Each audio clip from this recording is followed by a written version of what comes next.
കുഞ്ഞു മിനസൻ welcome back to another video. ഞാൻ നിങ്ങളുടെ സ്വന്തം എക്സ്ട്രാ കോമിക്. സോ നമ്മൾ നോക്കാൻ പോകുന്നത് ഗാച്ച കിട്ടും എന്ന് പറയുന്ന ആനിമി സീരീസിൻ്റെ എപ്പിസോഡ് 5ൻ്റെ മലയാളം എക്സ്പ്ലനേഷനാണ്. സോ നമ്മുടെ വീഡിയോ ആദ്യമായിട്ട് കാണുന്ന ഏതെങ്കിലും കൂട്ടുകാരുണ്ടെങ്കിൽ ഇപ്പോൾ തന്നെ ലൈക്ക് ചെയ്യാനും സബ്സ്ക്രൈബ് ചെയ്യാനും നിങ്ങളുടെ ഫ്രണ്ട്സിന് ഒന്ന് റെക്കമെൻഡ് ചെയ്യാനും മറക്കണ്ട. അങ്ങനെ നമ്മുടെ എപ്പിസോഡ് തുടങ്ങാൻ നേരത്ത് ഒരു പാർട്ടിയാണ് കാണിക്കുന്നത്. ക്ലീനേഴ്സ് എല്ലാവരും അവിടെ ഫുഡും ഡ്രിങ്ക്സ് ഒക്കെ കഴിച്ചുകൊണ്ട് അങ്ങനെ അവർ അടിച്ചു പൊളിക്കുവാണ്. ഈ സമയത്ത് സാക്ക് അവിടേക്ക് വന്നിട്ട് ചോദിക്കുന്നുണ്ട്, അല്ല ഇതെന്താണ് ഈ നേരത്തെ ഒരു പാർട്ടി? അപ്പോൾ റിയോ പറയുന്നുണ്ട്, അത് നമ്മുടെ പുതിയ പയ്യൻ വന്നില്ലേ, അവന് വേണ്ടിയുള്ളതാണ്. അപ്പോഴാണ് സാക്ക നമ്മുടെ റോഡിനൊന്ന് ശ്രദ്ധിക്കുന്നത്. റോഡാട്ടെ അവിടെ കമന്ന് കിടക്കുമായിരുന്നു ഒരു ഡെസ്കിൻ്റെ അത്. അവനിത് അത്ര നല്ല ഇഷ്ടപ്പെട്ടില്ലെന്ന് തോന്നുന്നു. അതൊന്നുമല്ല, ഇന്നലത്തെ ബാറ്റിൻ്റെ ഇടയ്ക്ക് വെച്ച് അവൻ്റെ വൈറ്റൽ ഇൻസ്ട്രുമെൻറ്റ് അവൻ്റെ കയ്യിൽ നിന്ന് തകർന്നു പോയി. അപ്പം തൊട്ട് അവൻ ഇങ്ങനെയാണ്. അല്ല അത് പറഞ്ഞപ്പോൾ ഓർത്താ, നീ ഇന്നലെ ഏതാ വീടുള്ള ട്രാഷ് ബിസിനെ കണ്ടെന്ന് പറഞ്ഞു. അതെ, നോർമലി ഒരു ട്രാഷ് ബിസിന് കോറല്ല ഉള്ളത്, പക്ഷേ ഇതിനെ കുറച്ച് ഡിഫറൻ്റ് ആയിരുന്നു. അതിനൊരു ഒബ്ജക്റ്റ് ആയിരുന്നു, കൃത്യമായി പറഞ്ഞാൽ ഒരു വൈറ്റൽ ഇൻസ്ട്രുമെൻറ്റ്. പിന്നെ അതിനെപ്പറ്റിയൊന്നും ചിന്തിക്കാൻ നിന്നില്ല. എന്തായാലും സീനിയേഴ്സൊക്കെ നോക്കിയോളൂ. അതുകൊണ്ട് ഇപ്പോൾ നമുക്ക് ഈ ടൈം ആഘോഷിക്കാമെന്ന് പറഞ്ഞിട്ട് പുള്ളിക്കാരോടുള്ള ഫുഡൊക്കെ എടുത്ത് കഴിക്കുവാണ്. ഈ സമയത്ത് സാക്ക പറയുന്നുണ്ട്, ഒരു മാറ്റമില്ലല്ലേ നിനക്കൊന്നും. ഈ ടൈമിലാട്ടെ നമ്മുടെ റോഡ് ഫുൾ ബാഡൊക്കെ അടിച്ചിരിക്കുകയാണ്. പുള്ളിക്കാരന് എന്ത് ചെയ്യണമെന്ന് അറിയാമല്ലേ.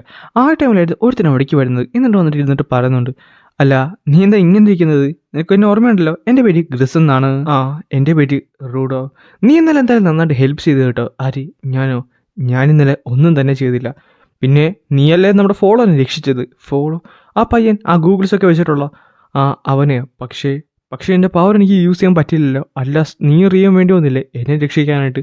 സത്യം പറഞ്ഞാൽ എനിക്കൊരു മാറ്റമില്ല. ഞാൻ മുകളിൽ എങ്ങനെയാണോ ഉണ്ടായിരുന്നത് അതുപോലെ തന്നെയാണ് ഇവിടെ ഉണ്ടായിരുന്നത്. ആരെങ്കിലും എന്നെ എപ്പോഴും ഹെൽപ്പ് ചെയ്തുകൊണ്ടിരിക്കണം. ഞാൻ എല്ലാവർക്കും ഒരു ബർഡൻ തന്നെയാണ്. സോ ഇനി ഇവിടെ ഒട്ടും ടൈം കളഞ്ഞിട്ട് ഒരു കാര്യമില്ല. ഞാൻ എല്ലായിടത്തും ഒരേപോലെയാണ്. അതുകൊണ്ട് എനിക്ക് തിരിച്ചു പോകണം. എനിക്ക് എത്രയും പെട്ടെന്ന് തിരിച്ചു പോകണം. ഇതെല്ലാം കേട്ടോണ്ട് നമ്മുടെ ഗ്രിസ് കുറച്ച് നേരം ഒന്നും മിണ്ടാതിരിക്കും. എന്നിട്ട് പറയുന്നുണ്ട്, റൂഡോ താങ്ക്സ്. ഇത് കേൾക്കാനടുത്ത് റൂഡോ ശരിക്കും ഞെട്ടിപ്പോയി.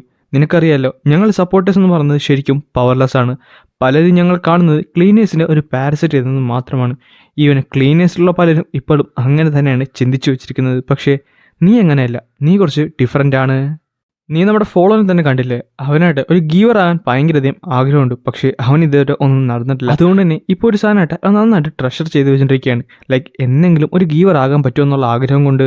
ഒന്ന് ആലോചിച്ച് നോക്കിയേ, സപ്പോർട്ടേഴ്സിൻ്റെ ഇടയിൽ കിടന്നിട്ട് പോലും അവൻ ആ സ്വപ്നം ഇതുവരെ കൈവിട്ടിട്ടില്ല. അവൻ ആ സ്വപ്നത്തിന് വേണ്ടി ഇപ്പോഴും പരിശ്രമിക്കുന്നുണ്ട്. റൂഡോ, ഞാനൊരു കാര്യം പറയട്ടെ, നീ സ്ട്രോങ്ങർ ആകാൻ മാത്രം ചിന്തിക്കാതെ നിൻ്റെ ഉള്ളിൽ മറ്റ് പല കാര്യങ്ങളുണ്ട്. നിനക്ക് ആഗ്രഹമുള്ള മറ്റ് പല കാര്യങ്ങളുണ്ട്. ഇവിടെ വരുന്നതിന് മുമ്പ്, മുകളിലുണ്ടായിരുന്നതിന് മുമ്പ് നിൻ്റെ ആഗ്രഹം എന്തുമായിരുന്നു? അതിൻ്റെ പുറകെ പോകാൻ നേരത്ത് നിൻ്റെ മുമ്പിൽ ഒരു വഴി തെളിയും. ആ വഴി നിനക്ക് സഞ്ചരിച്ചു കഴിഞ്ഞാൽ നിനക്കെല്ലാം സാധ്യമാകും. So believe in yourself റൂഡോ. നീ ഒന്ന് ആലോചിച്ച് നോക്കിയേ, നീ അവിടുന്ന് താഴത്തേക്ക് വീണിട്ട് പോലും ഇപ്പോഴും ജീവനോടെ ഞങ്ങളുടെ കൂടെ ഇല്ലേ, അത് തന്നെ ഒരു ഭാഗ്യമല്ലേ. സോ നീ മറ്റൊന്നിനെയും കുറിച്ച് ആലോചിക്കാതെ നീ നിൻ്റെ പാത്ത് കണ്ടുപിടിക്കാൻ നോക്ക്. അതാണ് നിനക്ക് വേണ്ടത്. പെട്ടെന്ന് ഏച്ചിനെ അവിടേക്ക് വന്നിട്ട് റൂഡോടെ കഴുത്തെ കയറി പിടിച്ചിട്ട് കണ്ണാൻ നൈസിലൊന്ന് റൂഡോനെ കളിയാക്കുന്നുണ്ട്. എന്നിട്ട് പറയും ചെയ്യും, എന്തുപറ്റി റൂഡോ, നീ ആ പാട് വല്ലാണ്ടായിട്ടിരിക്കുവാണല്ലോ, നീ ഒന്നും കഴിച്ചില്ലേ, നീ ഫുഡൊന്നും കഴിച്ചില്ലെന്ന് പറഞ്ഞിട്ട് റൂഡോടൊക്കെ തിരക്കുന്നുണ്ട്. ഈ ടൈമിൽ റിയോ അവിടേക്ക് വന്നിട്ട് പറയും ചെയ്യും, ശരിയാണ് റൂഡോ, നിന്റെ പാർട്ടിയാണ്, എന്നിട്ട് നീ ഇതുവരെ ഒന്നും കഴിച്ചിട്ടില്ല, ഇതെന്താണ്, നീ ഇങ്ങോട്ട് വന്നേ, നമുക്ക് എല്ലാവർക്കും ഒന്ന് അടിച്ചു പൊളിക്കാം. ആൻഡ് ഗ്രിസും വിളിക്കുന്നുണ്ട്, വാ റൂഡോ, നമുക്ക് എന്തായാലും ഒന്ന് കൂടാ. ഈ ടൈമിൽ റൂഡോ ശരിക്കും അത്ഭുതപ്പെട്ട് നിൽക്കുവാണ്. കാര്യം അവൻ്റെ ജീവിതത്തിൽ തന്നെ ആദ്യമായിട്ടാണ് അവനെ സപ്പോർട്ട് ചെയ്യുന്ന കുറച്ചധികം പേര് അവനെ വിളിക്കുന്നത്. സോ ആ നിമിഷം അവൻ എല്ലാം മറന്ന് അവരുടെ അടുത്തേക്ക് പതുക്കെ നടക്കുന്നുണ്ട്. ഈ ടൈമിൽ ചെറിയൊരു സ്പ്രേ പെയിൻ്റ് എടുത്തുകൊണ്ട് ഒരുത്തനായിട്ട് പടം വരക്കാൻ വേണ്ടി റെഡി ആയിട്ട് നിൽക്കുവാണ്. റൂഡോ, നീ അവനെ കണ്ടോ? നീ അവനെ നന്നായിട്ടൊന്ന് നോക്കിക്കോ. അവൻ്റെ പേരാണ് ഗോബോ. അവൻ ആരൊക്കെ എന്തൊക്കെ പറഞ്ഞാലും അവന് ഇഷ്ടമുള്ള കാര്യം അവൻ എവിടെ വെച്ച് വേണമെങ്കിലും ചെയ്യും. അത് അവൻ്റെ ഒരു രീതിയാണ്. എന്നിട്ട് ഗോബോ ഒരു പടം വരക്കാൻ തുടങ്ങുന്നുണ്ട്. ബാക്കിയുള്ളവരെല്ലാവരും അവനെ കുറ്റം പറയുന്നുണ്ട്. കാര്യം പാർട്ടി നടക്കുന്നതിനിടയിലാണല്ലോ ഈ പടം വരക്കുന്നത്. പക്ഷേ അവനൊന്നും മൈൻഡ് ചെയ്യാതെ ആ പടം വരച്ചുകൊണ്ടിരിക്കുകയാണ്. ആൻഡ് പതുക്കെ എല്ലാവരും ആ ഒരു ഗ്രാഫിറ്റിയിലേക്ക് നോക്കിയിരിക്കാൻ തുടങ്ങും. എല്ലാവരും ഗോബോൻ്റെ ആ ഒരു പടമായിട്ട് നന്നായിട്ട് ആസ്വദിക്കുന്നുണ്ട്. ആ പടം ഏകദേശം പകുതി വരെ അവൻ വരച്ച് കഴിഞ്ഞിട്ടുണ്ട്. പിന്നെ കാണിക്കുന്നത് നമ്മുടെ റൂഡോനെ തട്ടിക്കൊണ്ടുപോയ ആ ഒരു കിഡ്നാപ്പറിൻ്റെ കൈയാണ്. ആ കൈ മുറിഞ്ഞു കിടക്കുവാണ്. എന്നിട്ട് അവനായിട്ട് ചോരയൊക്കെ ഒലിപ്പിച്ച് അവൻ്റെ കണ്ണൊക്കെ പോയിട്ടുണ്ട് അവിടെ കിടക്കുവാണ്. എന്നിട്ട് അവൻ പറയുന്നുണ്ട്, എനിക്കറിയാവുന്ന എല്ലാം ഞാൻ നിങ്ങളോട് പറഞ്ഞു, ഇനിയെങ്കിലും എന്നെ വെറുതെ വിട്ടൂടെ. അപ്പോൾ അവൻ പറയുന്നുണ്ട്, ഓക്കെ. എന്നിട്ട് അവൻ്റെ വായിലേക്ക് ഒരു കത്തി പോലത്തെ സാധനം അവൻ്റെ കുത്തിയിറക്കും. എന്നിട്ട് അവൻ്റെ തല തന്നെ വലിച്ച് കീറിക്കളയുവാണ്. വെളുത്ത മുടി, അറ്റത്ത് ചെറിയ കറുത്ത ഷെയ്ഡ്, അൺറാംസ് ഉള്ള കണ്ണുകൾ. സോ അതാണല്ലേ അവിടുന്ന് വന്നിട്ടുള്ള ആ സ്പിയറൈറ്റ് ഗിവർ. പിന്നെ കാണിക്കുന്നത് സാക്കിനെയും ഗ്രിസിനെ ബാക്കി കുറച്ച് സപ്പോർട്ടേഴ്സിനെയും അതേപോലെ റൂഡനാണ്. ഈ ടൈമിൽ സാക്ക് ചോദിക്കുന്നുണ്ട്, അല്ല റൂഡ് എന്താണ് ഇവിടെ ചെയ്യുന്നത്? ആ ടൈമിൽ അവൾ പറയുന്നുണ്ട്, നമുക്ക് എന്തായാലും പുതിയൊരു വർക്ക് കിട്ടിയിട്ടുണ്ട്. ആൻഡ് ഇതെന്ന് പറയുന്നത് ഒരു മെർച്ചൻറ്റ് നടന്നു പോകുന്ന വഴി പുള്ളിക്കാരെ കയ്യിലുണ്ടാകുന്ന പ്രഷ്യസ് അല്ല ഒരു സാധനം ഒരു ട്രാഷ് ബീസ്റ്റ് അടിച്ചുകൊണ്ട് പോയി. ആൻഡ് അത് നിങ്ങൾ തിരിച്ചു കൊണ്ടുവരാം. ആ ട്രാഷ് ബീസ്റ്റിനെ നിങ്ങൾ ക്ലീൻ ചെയ്യണം. ആൻഡ് റൂഡോനെ ഇതിൻ്റെ അകത്ത് ഇടാനുള്ള കാര്യം എന്ന് പറയുന്നത് ആ ഒരു സാധനം, അതായത് ആ ഒരു കാർഗോ എന്ന് പറയുന്നത് ഒരു സ്പിയറൈറ്റാണ് ജീവനുള്ളത്. സോ 2 സ്പിയറൈറ്റ് ഒരുമിച്ച് വരുന്നത് അതത്ര നിസ്സാരമായ കാര്യമല്ല, അത് കുറച്ച് അൺയൂഷ്വലാണ്. സോ എങ്ങനെ പോയാലും റൂഡോയ്ക്ക് ഇതിൻ്റെ അകത്ത് ഇൻട്രസ്റ്റ് കാണുമെന്ന് എനിക്ക് തോന്നി. അത് മാത്രമല്ല റൂഡോയ്ക്ക് ഇനി എന്തെങ്കിലും ഒരു ഐഡിയ കിട്ടിയല്ലോ തിരിച്ചു പോകുന്നതിനെ പറ്റി, അതുകൊണ്ടാണ് റൂഡോനെ ഞാൻ ഇതിൻ്റെ അകത്ത് ഇൻക്ലൂഡ് ചെയ്തിട്ടുള്ളത്. ഈ ടൈമിൽ നമ്മുടെ ഗ്രിസ് പറയുന്നുണ്ട്, റൂഡോ നിന്റെ മനസ്സിൽ കുറേ അധികം കാര്യങ്ങൾ കടന്നു പോകുന്നുണ്ടെന്ന് എനിക്ക് ഉറപ്പാണ്. പക്ഷേ നീ ഈ മിഷനിൽ വരണോ വേണ്ടേ എന്നുള്ളത് നിന്റെ ചോയ്സാണ്, നിനക്ക് തീരുമാനിക്കാവുന്നതാണ്. ഈ ടൈമിൽ റൂഡോ അവനോട് തന്നെ പറയുന്നുണ്ട്, ഞാൻ ശരിക്കും എല്ലാവർക്കും ഒരു ബർഡൻ തന്നെയായിരിക്കും ഈ ഒരു കാര്യത്തിൽ പോയി കഴിഞ്ഞാൽ. എനിക്കറിയാം എനിക്ക് എൻ്റെ പവേഴ്സ് മര്യാദയ്ക്ക് യൂസ് ചെയ്യാനും പറ്റത്തില്ല, ആരെങ്കിലും എന്നെ എപ്പോഴും പ്രൊട്ടക്ട് ചെയ്യേണ്ടി വരും. പക്ഷേ തിരിച്ചു പോകാൻ എന്തെങ്കിലും ഒരു ഐഡിയ അവൻ്റെ കയ്യിൽ നിന്ന് കിട്ടിക്കഴിഞ്ഞാൽ അതെനിക്ക് എന്തായാലും ഗുണമാകും. അതുകൊണ്ട് ഞാൻ പോകാൻ റെഡിയാണ്. എഞ്ചിനെ നിന്നോട് വിടണമെന്നായിരുന്നു എനിക്ക് ആഗ്രഹം ഉണ്ടായിരുന്നത്. പക്ഷേ പറഞ്ഞിട്ട് കാര്യമില്ല, അവന് പുതിയൊരു വർക്ക് കിട്ടിയിട്ടുണ്ട്. ആൻഡ് എനിക്ക് വേറെ പ്രശ്നമൊന്നും തോന്നില്ല, കാര്യം സാക്കുണ്ടല്ലോ, സാക്ക് നിൻ്റെ കൂടെ ഉള്ള ഇത്രയും കാലം അവൻ എന്തായാലും നിൻ്റെ കാര്യം നന്നായിട്ട് നോക്കിക്കോളും. പിന്നെ കാണിക്കുന്നത് അവരെല്ലാവരും കൂടെ ആ ഒരു സ്ഥലത്തേക്ക് ചെന്നിട്ടുണ്ട്. സാക്കയാണ് അവരെ നേരെ കൊണ്ടുപോകുന്നത്. ആൻഡ് അങ്ങനെ കുറച്ചധികം ദൂരം അവർ നടന്നിട്ടുണ്ട്. റൂഡോ അപ്പോൾ ചോദിക്കുന്നുണ്ട്, അല്ല ഗ്രീസ് നീ സെൽഫ് ഡിഫൻസിനായിട്ട് എന്തെങ്കിലും വെക്കാറുണ്ടോ? ചെറിയൊരു കത്തി വെക്കാറുണ്ട്.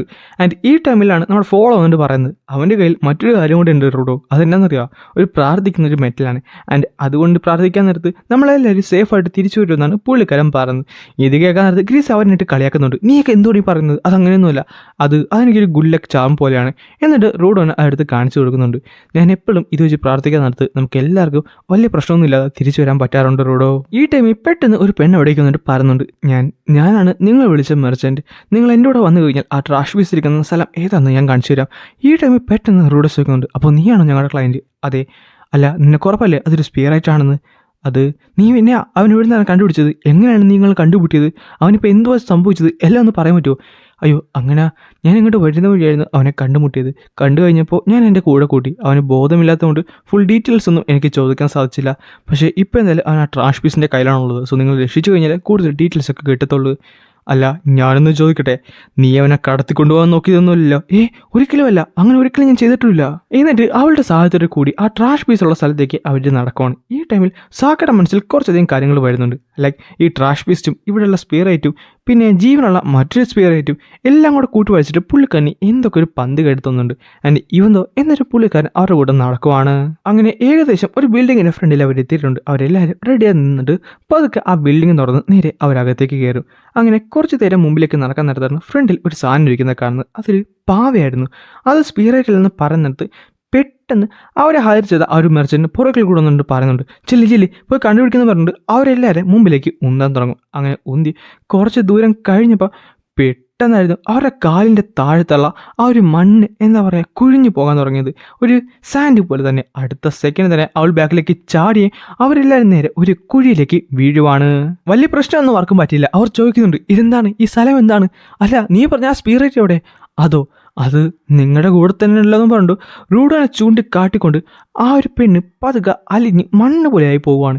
ഈ ടൈമിലാണ് ആ ഒരു ഇരുട്ടിൻ്റെ അകത്ത് ഒരു ശബ്ദം കേൾക്കുന്നത്. സോ ഒരു സ്പിയറൈറ്റ് ഗിവറുണ്ടല്ലേ. എന്നിട്ട് 2 ലൈറ്റ് അവിടെ നിന്ന് വരുന്നുണ്ടായിരുന്നു. ആൻഡ് ഇത് കാണാൻ നേരത്താണ് അവന് ഒരു കാര്യം മനസ്സിലായത്. സോ അങ്ങനെ പറ, ഇപ്പോഴല്ലേ എല്ലാം ഒന്ന് കലങ്ങി തെളിഞ്ഞത്. എനിക്കറിയാമായിരുന്നു എന്തൊരു പന്തികേടുണ്ടായിരുന്നു. ആൻഡ് ഇപ്പോൾ നിങ്ങളുടെ ആ ഒരു ലൈറ്റും നിങ്ങളെ കാണാൻ നേരത്ത് ഒരു കാര്യം മനസ്സിലായിട്ടുണ്ട്, നിങ്ങളെല്ലാവരും റൈഡേഴ്സാണ്. റൈഡേഴ്സോ? അതെന്താണ്? ബാൻഡിറ്റ്സ് എന്ന് പറയാൻ സാധിക്കും. ലൈക്ക് മോറോൺലെസ് അങ്ങനെ നമുക്ക് പറയാൻ പറ്റത്തുള്ളൂ. ഇവന്മാരെന്തായാലും കള്ളന്മാരാണ്. ഇങ്ങനെ ബാക്കിയുള്ളവരെ പിടിച്ച് അവരുടെ കയ്യിലുള്ള സാധനങ്ങളൊക്കെ മോഷ്ടിക്കും. ആൻഡ് റീസെൻ്റ്ലി അവരുടെ എണ്ണം നന്നായിട്ട് തന്നെ വർദ്ധിച്ചിട്ടുമുണ്ട്. ആൻഡ് മറ്റൊരു ഇമ്പോർട്ടൻ്റ് ഉള്ള കാര്യം എന്താണെന്ന് വെച്ചാൽ എല്ലാ റൈഡേഴ്സും ഗീവേഴ്സും ആണ്. നിങ്ങൾ 3 പേരും എത്ര പെട്ടെന്ന് ഒരു എസ്കേപ്പ് റൂട്ട് സെറ്റ് ആക്കണം. ആൻഡ് റോഡോ നീ എൻ്റെ കൂടെ നിൽക്കി, നമ്മൾ 2 പേരും റൂഡോനെ ഹെൽപ്പ് ചെയ്യണം. ആൻഡ് പിന്നെ ഒരു കാര്യം, ഇനിയും ഗീവേഴ്സ് കാണാൻ ചാൻസ് ഉണ്ട്, അതുകൊണ്ട് എല്ലാവരും സൂക്ഷിച്ചു വേണം. സാക്ക നിനക്ക് എന്തായാലും ഈ സിറ്റുവേഷൻ ഹാൻഡിൽ ചെയ്യാൻ പറ്റുമല്ലോ? അത് എന്തായാലും പറഞ്ഞിട്ട് കാര്യമില്ല, ഞാൻ തന്നെ ഹാൻഡിൽ ചെയ്യണമെന്ന് പറഞ്ഞുകൊണ്ട് അവരെല്ലാവരും അവിടുന്ന് ഓടുവാണ്. ഈ ടൈമിൽ സാക്കായിട്ട് അവരുടെ ഫ്രണ്ടിൽ നിൽപ്പുണ്ട്. എന്നിട്ട് പറയുകയും ചെയ്യും, സോ നിങ്ങൾക്കും റൂഡോനാണല്ലേ വേണ്ടത്? ശരിയാണ്, അവൻ ഇവിടെ അങ്ങനെ വിറ്റ് കഴിഞ്ഞാൽ നല്ല പൈസ കിട്ടും. സോ ആ പൈസയുടെ പുറകിലാണല്ലേ നിങ്ങൾ? തെറ്റി. ഞങ്ങൾക്ക് അവനെ വിൽക്കേണ്ട ഒരു കാര്യമില്ല. ഞങ്ങൾക്ക് വേണ്ടത് ഇൻഫോർമേഷനാണ്, സ്പിയറിനെ പറ്റിയുള്ള ഇൻഫോർമേഷൻ. ആൻഡ് അത് ഏറ്റവും കൂടുതൽ കിട്ടുന്നത് ഒരു ലിവിങ് സ്പിയറിനെ കൂടിയില്ലേ. സോ അതിനുവേണ്ടിയാണ് അവനെ ഞങ്ങൾക്ക് ആവശ്യം. അവനെ കിട്ടിക്കഴിഞ്ഞാൽ ആ ബോർഡർ ഞങ്ങൾ ഉറപ്പായിട്ടും മരിക്കാതെ ക്രോസ് ചെയ്യുന്നതാണ്. ബോർഡറോ? ഇവരെന്താണ് ഈ പറയുന്നത്? സ്പിയറിനെ പറ്റിയും സ്പിയറൈറ്റിനെ പറ്റിയും എനിക്കൊന്നും വലിയ കാര്യമൊന്നുമില്ല. എന്തായാലും ഒരു കാര്യം ഉറപ്പാണ്, റൂഡോയുടെ പുറകിലാണ് നിങ്ങൾ വന്നത്. പക്ഷേ ഇവിടെ എന്തായാലും ട്രാഷ് ബീസ്റ്റും ഇല്ല. അതിനർത്ഥം ട്രാഷ് ബീസ്റ്റിലായിരിക്കും. പക്ഷേ മറ്റു കുറച്ച് സാധനം ഉണ്ടെന്ന് പറഞ്ഞുകൊണ്ട് പുള്ളിക്കാരി പെട്ടെന്ന് പുള്ളിക്കാരുടെ പവർ യൂസ് ചെയ്ത് കുറച്ചധികം എന്താ പറയുക മഡ് കൊണ്ടുള്ള ഡോട്ട്സ് പോലത്തെ സാധനത്തിനെ അങ്ങോട്ട് ഉണ്ടാക്കും. അത് കുറച്ച് അധികം ഉണ്ടായിരുന്നു. സോ ഇതെല്ലാം നിന്റെ പവറാണല്ലേ. അടുത്ത സെക്കൻഡ് തന്നെ സാക്ക പുള്ളിക്കാരൻ്റെ കയ്യിലുണ്ടെന്ന ആ ഒരു സ്റ്റാഫ് ചേഞ്ച് ചെയ്തിട്ട് അതിനെല്ലാം അറ്റാക്ക് ചെയ്യാൻ പറയും. ഈ ടൈമിൽ അവർ പറയുന്നത്, നീ എന്ത് സൂക്ഷിക്കുന്നത് നല്ലതാ. കാര്യം നിനക്ക് എളുപ്പത്തിൽ അവരെ കൊല്ലാൻ പറ്റുമായിരിക്കും, പക്ഷേ അവരുടെ ഉള്ളിലുള്ള പലതിനെ നിനക്ക് ചിലപ്പോൾ തിരിച്ചറിയാൻ പറ്റില്ലെന്ന് പറയുന്നത് അവളുടെ കൂടെ ഉണ്ടായിരുന്നാലും പെട്ടെന്ന് കയറി സാക്കിനെ കണ്ട് അറ്റാക്ക് ചെയ്യുകയും ചെയ്യും. ഈ ടൈമിലാട്ടെ വീണ്ടും ആ ഒരു സാധനം ഇട്ട് മാറ്റുന്നുണ്ട്. എന്നിട്ട് വീണ്ടും അതിൻ്റെ അകത്തേക്ക് കയറി ചെയ്യും. സാക്കയുള്ള അറ്റാക്ക് തുടങ്ങി. സാക്കി സത്യം പറഞ്ഞാൽ പിടിച്ചു നിൽക്കാൻ പറ്റുന്നില്ല എന്നുള്ളതാണ് സത്യം. ലൈക്ക് അവന് എവിടെ നിന്നാണ് അറ്റാക്ക് വരുന്നതെന്ന് പ്രെഡിക്റ്റ് ചെയ്യാൻ പറ്റുന്നില്ല. എല്ലാ സൈഡിൽ നിന്നും അവന് അറ്റാക്ക് വരുന്നുണ്ടായിരുന്നു. എത്രയൊക്കെ ചെയ്തിട്ട് ഒരു ഗുണമില്ലായിരുന്നു. നന്നായിട്ട് തന്നെ അവന് അറ്റാക്ക് വാരി കൂട്ടുന്നുണ്ടായിരുന്നു. ഗൈസ്, ഒരു ഡിസ്ക്ലെയിമർ ഉണ്ട്, ഇതൊരു പ്രോപ്പർ ആക്ഷൻ ആനിമി സീരീസ് ആണ്. ആൻഡ് ആക്ഷൻ സീക്വൻസ് ഒന്നും നമ്മൾ പ്രോപ്പർലി എക്സ്പ്ലെയിൻ ചെയ്യുന്നതല്ല. നമ്മൾ ക്യാരക്ടേഴ്സ്, സ്റ്റോറി ലൈൻ, അതേപോലെ ബാക്കിയുള്ള കാര്യങ്ങളായിരിക്കും മെയിനായിട്ട് നോക്കുന്നത്. സോ നിങ്ങൾ ആനിമി കണ്ടിട്ട് മാത്രം ഈ ഒരു എപ്പിസോഡ് കാണുക, എങ്കിൽ മാത്രമേ ആക്ഷൻ സീക്വൻസ് ഒക്കെ നിങ്ങൾക്ക് ഫുള്ളി എൻജോയ് ചെയ്യാൻ സാധിക്കത്തുള്ളൂ. എന്നിട്ട് കുറച്ചധികം അടിമേടിച്ച് കൂട്ടിയ സാക്ക പറയുന്നുണ്ട്, സോ കുറച്ച് നേരം ഞാൻ നിങ്ങളുടെ നിന്ന് കൊണ്ട്, അതുകൊണ്ട് ഒരു കാര്യം എനിക്ക് ഉറപ്പായി. ആൻഡ് നിൻ്റെ ഇരിക്കുന്ന ആ ഒരു ഷവലില്ലേ, അതുകൊണ്ടല്ലേ നീ ആ ഡോൾസിൻ്റെ ഒക്കെ സാധനം യൂസ് ചെയ്യുന്നത്. ആൻഡ് നിൻ്റെ കൂടെയുള്ള ആ ഒരു പൈല്ലേ, അവനാണ് എനിക്ക് ഏറ്റവും കൂടുതൽ ഡാമേജും തരുന്നത്. അവനാട്ടെ അതിനകത്ത് ഒളിച്ചിരിക്കുന്നതുകൊണ്ട്. ആൻഡ് അത് കൂടാതെ നിങ്ങളുടെ കാലിൽ കിടക്കുന്ന ആ ഒരു ചെരുപ്പിന് വലിയൊരു പങ്കില്ലേ. എനിക്ക് മനസ്സിലായി നിങ്ങൾക്ക് എങ്ങോട്ടാണ് പോകുന്നത്, നിങ്ങൾ എങ്ങനെയാണ് അറ്റാക്ക് ചെയ്യാൻ പോകുന്നത്. കുറച്ച് നേരം കൊണ്ട് തന്നെ ഞാൻ നിങ്ങളെ ഫുള്ള് മനസ്സിലാക്കിയെടുത്തു. സോ അതിനെന്താണ്, നിനക്ക് അതും പറഞ്ഞ് എന്ത് ചെയ്യാൻ സാധിക്കും. ഞാൻ വീണ്ടും ഈ പൊപ്പറ്റ്സിനെ ക്രിയേറ്റ് ചെയ്തുകൊണ്ടിരിക്കും. ഈ അൺസ്റ്റേബിളുള്ള ഗ്രൗണ്ടിൽ നിനക്ക് ഞങ്ങളെ ഒന്നും ചെയ്യാൻ സാധിക്കത്തില്ല. ശരിയാണ്, നിനക്ക് ചിലപ്പോൾ ട്രാഷ് ബീസ്റ്റുമായിട്ട് അറ്റാക്ക് ചെയ്ത് നല്ല ഇത് കാണും. പക്ഷേ മനുഷ്യരുമായിട്ട് നീ അങ്ങനെ ഫൈറ്റ് ചെയ്യാത്തതുകൊണ്ട് തന്നെ ഞങ്ങളെ നിനക്ക് എങ്ങനെ ഡിഫീറ്റ് ചെയ്യണമെന്ന് ഒരു ഐഡിയയും കാണത്തില്ല. അത് ഞങ്ങൾക്കുറപ്പാണ്. ധൈര്യം ഉണ്ടെങ്കിൽ ഒന്ന് ട്രൈ ചെയ്ത് നോക്കാമെന്ന് പറഞ്ഞിട്ട് നേരെ അവൾ ആ ഷവർ എടുത്ത് അവൻ്റെ നേരെ ചൂണ്ടിക്കാട്ടിയിട്ടുണ്ട്. ശരിയാണ്, എക്സ്പീരിയൻസ് ചിലപ്പോൾ കുറപ്പായിരിക്കും. പക്ഷേ ഈ വൈറ്റൽ ഇൻസ്ട്രുമെന്റിനെ എനിക്ക് നന്നായിട്ട് തന്നെ അറിയാം. ഞാൻ എങ്ങോട്ട് എറിഞ്ഞാൽ എവിടെ ചെല്ലുമെന്ന്, ഞാൻ എങ്ങനെ വീശിയാൽ എവിടം വരെ എത്തുമെന്നും ഇതിൻ്റെ ABCD ഫുള്ളായിട്ട് എനിക്കറിയാം. ആ ഒരു ഇതുകൊണ്ട് എനിക്ക് നിങ്ങളെ ഈസി ആയിട്ട് തന്നെ ഡിഫീറ്റ് ചെയ്യാൻ പറ്റുന്നതാണ്. ചുരുക്കം പറഞ്ഞു കഴിഞ്ഞാൽ നീയൊന്നും വലിയൊരു ത്രെറ്റ് പോലും അല്ലെന്നും പറഞ്ഞുകൊണ്ട് പെട്ടെന്ന് അത് തിരിച്ച് നേരെ അവൻ താഴത്തേക്ക് ഒരു അറ്റാക്ക് അങ്ങോട്ട് ചെയ്യും. ആൻഡ് അതായിട്ട് ഒരു ഷോക്ക് വേവ് പോലെ ഒരു സാധനം അങ്ങോട്ട് ക്രിയേറ്റ് ചെയ്യുന്നുണ്ട്. ചുരുക്കം പറഞ്ഞാൽ നമ്മുടെ മാർവല്ലാത്ത ഡെയർ ഡെവിലിൻ്റെ ആ ഒരു പവർ പോലെ തന്നെ. ആൻഡ് അതുമൂലം അവന് യഥാർത്ഥ രണ്ടുപേരെ ഡിക്റ്റേറ്റ് ചെയ്യാനും സാധിച്ചു. അടുത്ത സെക്കൻഡ് തന്നെ ബാക്കിയുള്ളവരെ അവൻ നേരെ വിട്ടിട്ട് നേരെ ഫ്രണ്ടിലേക്ക് ചാടിയിട്ടുണ്ട്. എന്നിട്ട് ആദ്യം തന്നെ പോയി അവൻ അങ്ങോട്ട് അറ്റാക്ക് ചെയ്തിട്ട് തിരിച്ചു വന്ന് അവളെ അങ്ങോട്ട് അറ്റാക്ക് ചെയ്ത് ഒറ്റ അറ്റാക്കിൽ തന്നെ രണ്ടുപേരെ അങ്ങോട്ട് ഡിഫീറ്റ് ചെയ്ത് കഴിഞ്ഞു. ഞാൻ പറഞ്ഞില്ലേ, നിൻ്റെയൊക്കെ ഈ ട്രിക്സ് ഒന്നും എൻ്റെ മേത്ത് വർക്ക് ചെയ്യാൻ പോകുന്നില്ലെന്ന്. അത് തന്നെയാണ് എനിക്ക് നിന്നോടും പറയാനുള്ളതെന്നും പറഞ്ഞുകൊണ്ട് പെട്ടെന്ന് സാക്കയുടെ പുറകിൽ മറ്റൊരു രൂപം പ്രത്യക്ഷപ്പെട്ടിട്ടുണ്ട്. ആൻഡ് അവനെ കാണിച്ചുകൊണ്ടാണ് ഈ ഒരു എപ്പിസോഡ് ഇവിടെ അവസാനിക്കുന്നത്. സോ ഈ ഒരു എപ്പിസോഡ് ഇവിടെ അവസാനിച്ചിട്ടുണ്ട്. പക്ഷെ ഒരു മാങ്ക റീഡർ എന്ന നിലയ്ക്ക് ഞാനൊരു കാര്യം നിങ്ങളോട് പറയാം. അടുത്ത എപ്പിസോഡ് തീപ്പൊരിയായിട്ടായിരിക്കും. സോ അതൊരിക്കലും മിസ് ചെയ്യില്ലേ. അതുകൊണ്ട് ഇപ്പോൾ തന്നെ പേജ് ലൈക്ക് ചെയ്യാനും സബ്സ്ക്രൈബ് ചെയ്യാനും നിങ്ങളുടെ ഫ്രണ്ട്സിന് ഒന്ന് റെക്കമെൻഡ് ചെയ്യാനും മറക്കണ്ട.